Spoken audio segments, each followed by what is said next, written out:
Hi, I'm Ron Harvey, President of Harvey & Companies, and I'd like to take this opportunity to welcome you to this course on planning for a secure retirement.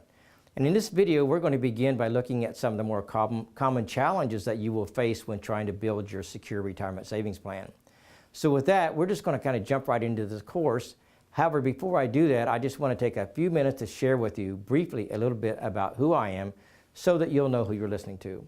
My background is that I'm originally from Indiana. I have a law degree from Indiana University, and I've been married for 29 years to my wife, Louisa, who is also very active in our firm and active in doing charitable work in our community. Recently, we merged with a large advisory firm called Avant-Garde Advisors out of Denver, and we're very excited about the opportunities our clients will benefit from this merger going forward. Now, this course has been developed based on ideas and experience learned from the 29 years that we've been in practice. It's not a canned presentation. There's not a lot of fancy PowerPoint slides. Rather, we are merely going to share with you our experiences from clients like you who have come to us for help.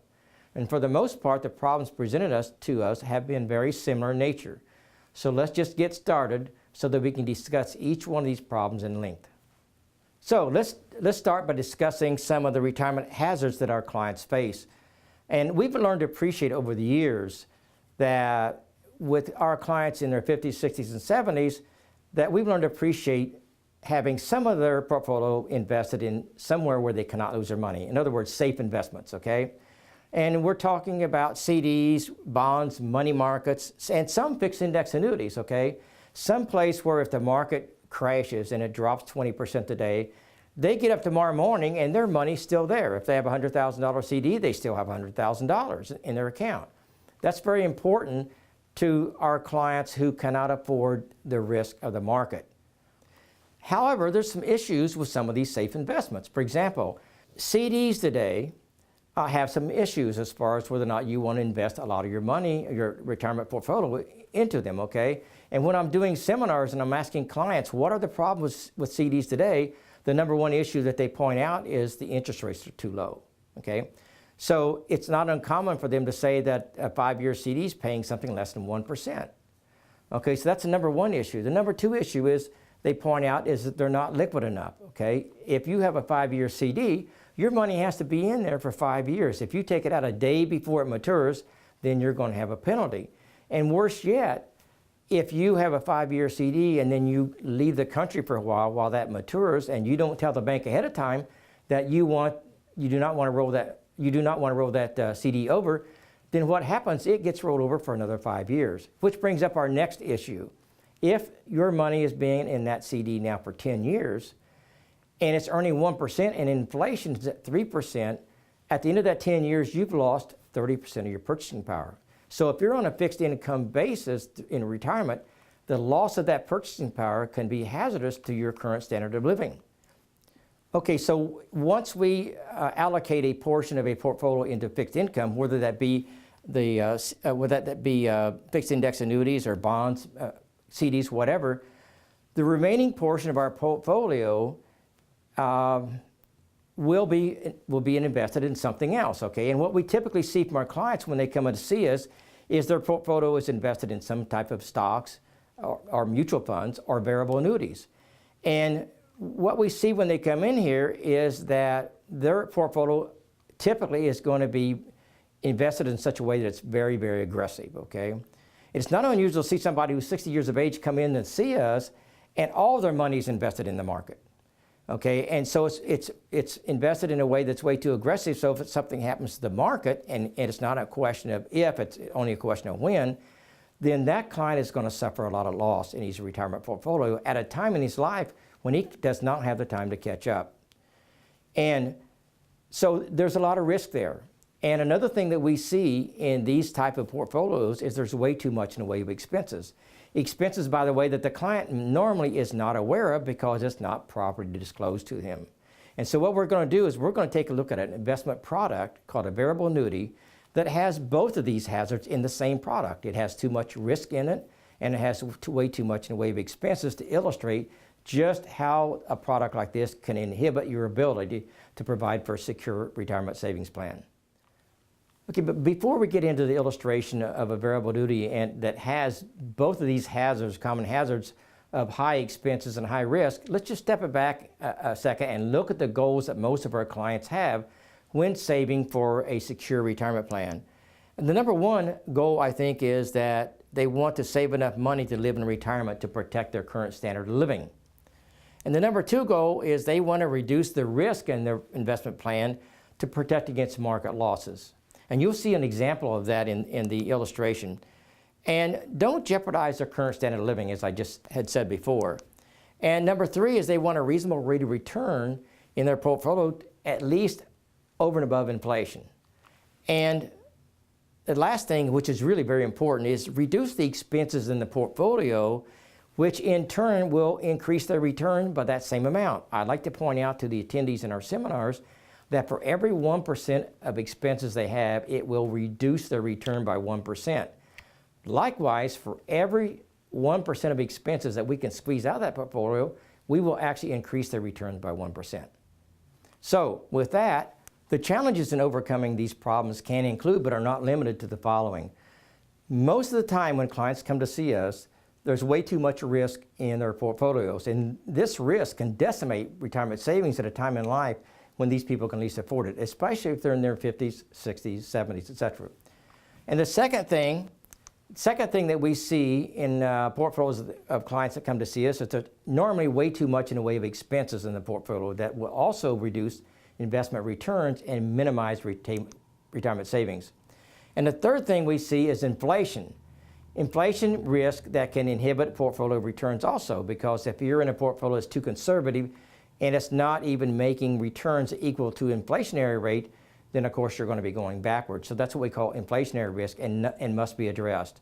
And the fourth thing is taxes. Taxes that can reduce returns of a taxable portfolio and inhibit the rebalancing of the assets. A rebalancing of the assets on a regular basis is very important to that portfolio to maintain that proper allocation. And if we don't do that because we're afraid that every time we rebalance it's going to create taxable short-term and long-term gains, it then inhibits a proper reallocation and therefore better returns over time. And the last thing we want to talk about is the improper allocation of assets into certain holdings like mutual funds and variable annuities that have those risks that we talked about, but also have a lot in the way of expenses. So those are the things we try to achieve in working with our clients in effort to get the risk out of the portfolio and also getting the expenses out of it. So, but in planning for your secure retirement, this can be a daunting task. So you are probably really concerned about how to face all these challenges with a plan to help you accomplish your goal. So if these are your concerns, you're going to love this course because we put it together just to address these types of problems. So now I would like to take a few minutes to talk to you about an actual product that was sold to a client of mine that was a variable annuity, because it illustrates those two problems that we have focused on earlier, which is this one product has way too much in the way of expenses and way too much in the way of risk. So when he came to see me, the first goal was to give him a second opinion on what he had.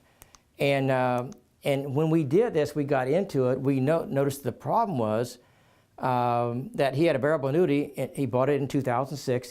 His premium was $50,000. And he bought it with the idea that he was going to keep this for lifetime income. And we're going to be talking about income riders a little bit later. But he didn't know there was a cost associated with this variable annuity, and also that his money was going to be at risk because the broker who sold this to him did not disclose those facts. So because of the risk in 2008 when the market dropped, his account in this variable annuity dropped to $42,000. So he was $8,000 down. And then when I met him 2 years later, it was back up to $45,600. So he was losing money in this. So the process was that I pulled out the prospectus on this, which if I remember right was about 82 pages long, and went over the expenses in this variable annuity. And when we totaled these expenses up, they totaled up to 4.26% per year. So on a $50,000 annuity, he was paying over $2,000 a year in expenses. And I'm going to go over that in a spreadsheet I'm going to show you in a few minutes. And in order to get rid of the risk, we moved this money over from a variable annuity over to a fixed index annuity where the principal is secure. And we did this through what's called an internal IRS Revenue Code Section 1035, which allows us to do that without any of this money being taxed when it transfers. Okay, so what we did initially, we just eliminated the risk because now the principal is secure. And the next thing we did, we made sure in this fixed index annuity that there were no expenses involved. And I'll go into that here in just a little bit later when we get into the spreadsheet. So the end result was this fixed index annuity is now worth $62,000 today. So he not only has gotten rid of the risk and he's gotten rid of the expenses, but he also has got his return back up to where he's $12,000 ahead of what he was when he first went into the annuity. So this is an Excel spreadsheet illustration of a closer look at this variable annuity to illustrate those two things we've been talking about, which is way too much risk and way too much in way of expenses, and see how it impacts on the bottom line. So we know from earlier that the inception date on this variable annuity was July 6, 2006, and he put $50,000 into it. When I talked to him and I found out about this, it had already dropped to $42,776. So he's losing money here, and that represents the risk involved in variable annuities. And the next thing is, here's a list of the expenses that I brought right out of the prospectus for this specific variable annuity. And we can see that the daily accumulation fee is what we call 15 basis points. That means 15% of 1%. Doesn't sound like much, but it builds up over time. There's a distribution fee of 1/4 of 1%. There's a mortality expense charge, which is inherent only specifically to variable annuities of 1.25%.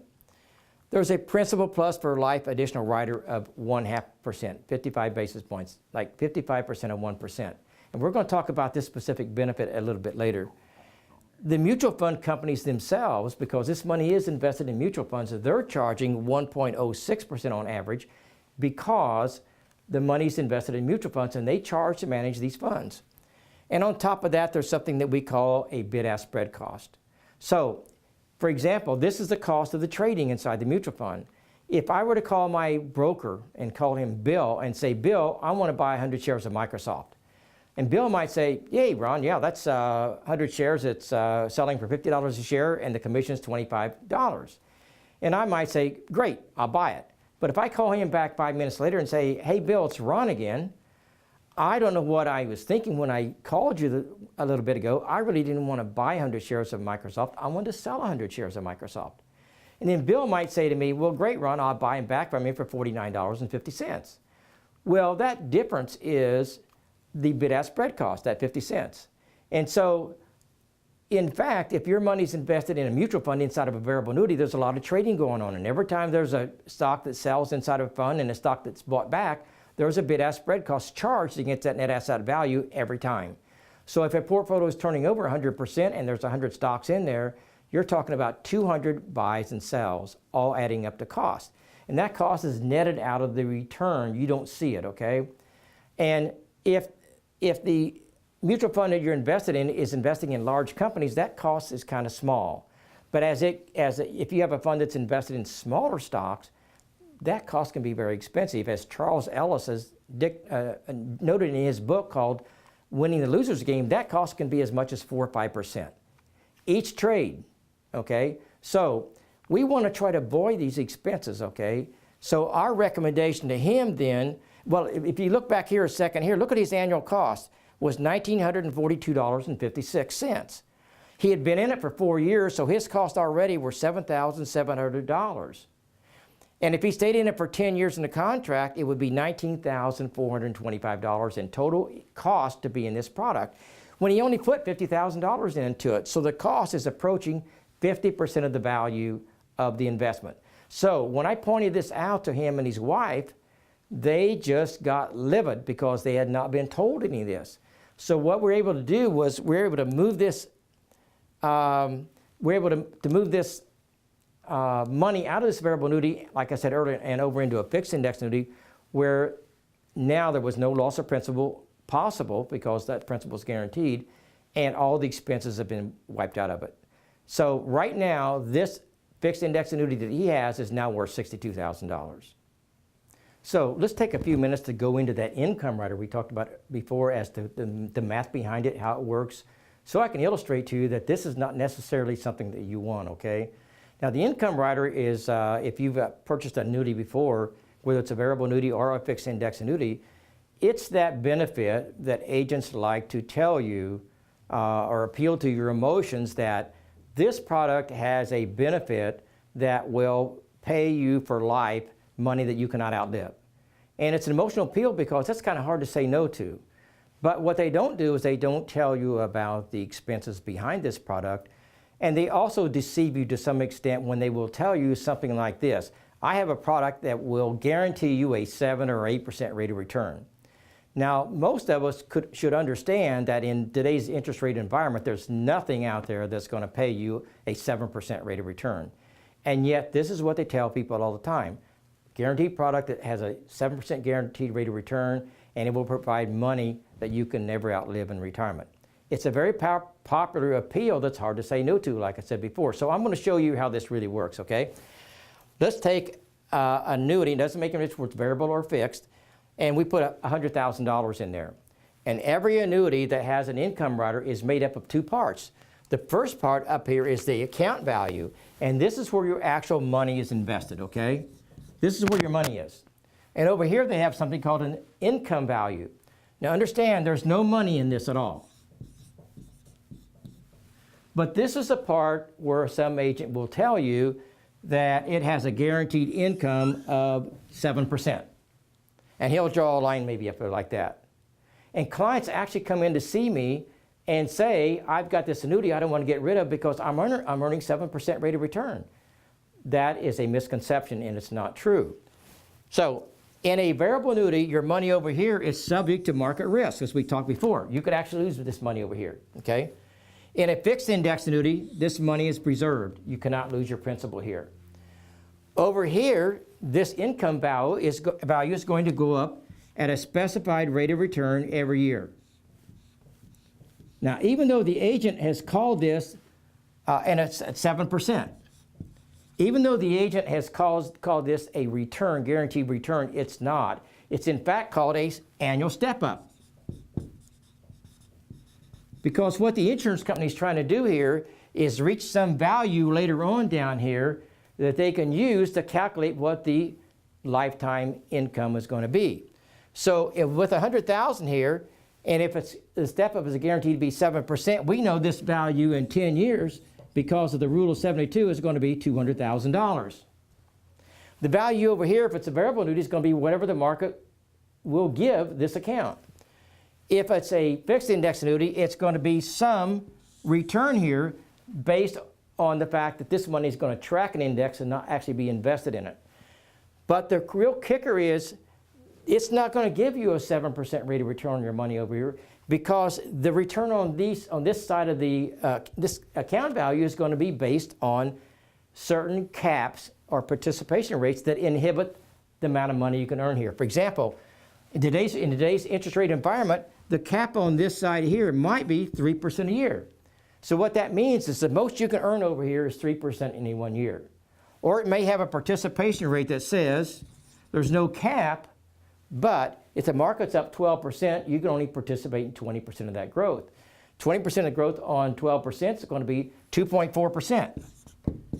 I sure don't see any 7% rate of return over here, because you're going to be restricted by what that specific policy says. Now, why the difference? Well, again, this is only the income value. There's no money over here. And what they actually pay out if you elect to take income 10 years later is something closer to 5%. 5% of this is going to be $10,000 a year. They're not going to pay you out at 7% because that merely was the guaranteed step-up, not guaranteed return. There's a charge for this benefit, and let's say it's 1%. First year, you're going to be charged $1,000, okay, for that benefit. The second year, you're going to be charged $1,070 because it goes up by 7%, right? The next year, you're going to be charged that amount of $1,000 plus another 7%. It goes up each year. So that by the end of the year, by the end of the 10 years, you're now paying $2,000 a year for this investment. And if you add all of these up each year, they're going to come to more than $15,000. $15,000 on a original premium of $100. That's 15%. Now here's the crux of this thing. This has to be charged somewhere, but since there's no money on this side over here, they have to charge it to this side over here, the actual money that you put into the annuity. And so it reduces the value of your annuity and added to the additional charges over here so that this gets charged and gets charged every year. And if you elect income, the insurance companies, when they go to pay out this $10,000 benefit, again, since there's no money over here, they pay it out over here. And they will pay that out over here until it goes to zero before the insurance company will ever start paying out of their own money. And here's another thing. If you decide at some point in time that you want to take $12,000 instead of $10,000, it will destroy this income rider, and they will then start taking the 5% out of this amount over here times this amount over here. And let's say this amount is $150,000 because it doesn't grow as fast as this. Now they're taking 5% of 150. So now you're getting $7,500 as income rather than $10,000. This is not a good benefit to be spending this kind of money on. And as a matter of fact, only 25% of the people out here elect income riders ever utilize them. So what we've done again is we've got a situation where it's a variable annuity, we're subject to the risk of the marketplace, and we have expenses of 4.26%. Or if it's a fixed index annuity, we have these 1% expenses that build up to where they're total over $15,000 in 10 years, and it's a benefit that we probably aren't going to use anyway. So I just want to illustrate to you that when you're trying to build a secure retirement savings plan and you want to get rid of the risk and you want to get rid of the expenses, these are perfect ways to try to do that. So if you have a variable annuity or you have a fixed index annuity, you might want to set an appointment, come and see us, or check the box right below where you can set an appointment, come and see us, and we probably have some recommendations on what you might want to do about this. So here's what I'd like to do with you if you have a story like this, is give you a second opinion as to what you currently have, analyze your account, and if you click on the button below, it will print out a PDF worksheet for you where you can actually provide us with the amount of risk that you are incurring in your current portfolio, the amount of expenses, the amount of earnings you're actually receiving, the tax impact on your portfolio, and the investment vehicle themselves, okay? What kind of vehicles are you investing in? Are they proper? Are they being rebalanced like they should be? What are the expenses inside these holdings, okay? And then we can use that homework to create analysis of your total portfolio and come back with some recommendations on what you might want to do either with us or somebody else, maybe your current advisor, and give you a lot of good information that will help you when you're planning to develop that secure retirement portfolio. So I hope today's video course was helpful to you. And this is just the first of 3 videos in this course to help you build that secure plan for retirement we're talking about. But in reality, this is just the first step in the process. The next video I'm going to send you is probably the most important in this course, because in that video we're going to be talking about all the common myths that investors hear about saving for retirement and how we're going to overcome those myths, okay? So please, it's important, download your homework for this video and then watch your inbox for another email with the next video. And I look forward to seeing you then.